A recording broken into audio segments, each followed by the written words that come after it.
welcome, wrestling fans. You've been asking for an interview, an in-depth interview with Mike Quackenbush, and we're going to grant it. It's a new feature we're going to do here on the DVDs by Rising Phoenix Productions. And Mike, it's good to have you on here, the very first guest on this segment. The fans want to know a little bit about you, so can you give them an overall history of Mike Quackenbush? Sure. I first got started, like a lot of people do in the wrestling business, during my high school days. I was an amateur wrestler.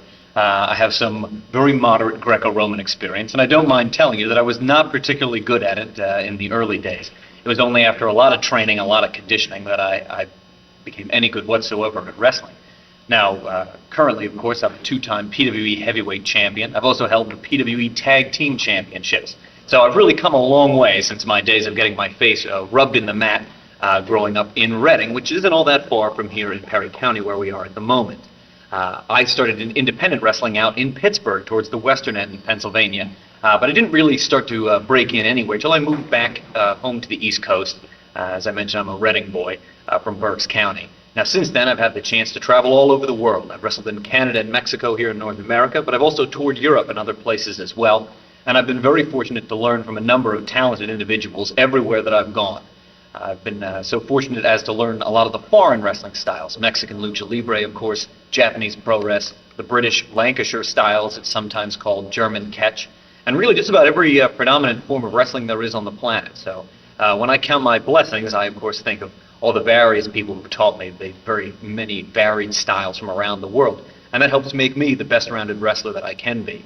Now, of course, apart from the championships I've collected here in PWE, I've also won about 24 championships all over the world. I've held titles in Mexico, in Germany, other places that I've gone. But this, of course, PWE, is where I've reigned as the heavyweight champion, not just 2 years ago, but also currently, most recently defeating Insane Sam for the title, I think, just about a month ago, give or take, in Gettysburg. Now, some other things I could tell you about myself. You'll find in a magazine called The Wrestler, I've got a bi-monthly column which shows up there. It's entitled From Bell to Bell. I write that for them every 60 days.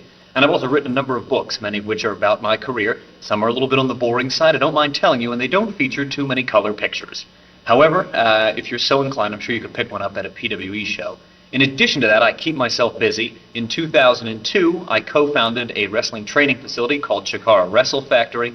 And I also have a promotion, which is not all that far away from where PWE runs, entitled Chikara. And that is where some of PWE's biggest and brightest stars started their careers. Guys like Hollowicked, Icarus, Gran Akuma, Larry Sweeney, and some others that you've seen show up in a PWE ring have spent some time at my training facility. And, well, you know, at this point, you're probably half falling asleep. I could probably go on and on about my various credentials and other boring factors of my career. We'll probably wrap it up right here. What do you think, John? That sounds good. Hey, Mike, it's an honor, and I believe everybody would agree with me, the wrestlers you wrestle with. Always learning. You can always learn in the wrestling business, and I'm telling you, Mike, it's a pleasure to have you here. Welcome. We're going to have more features on the Rising Phoenix production DVD put out here for Pro Wrestling Entertainment. So what do you say we get back to the action, Mike? Sounds good.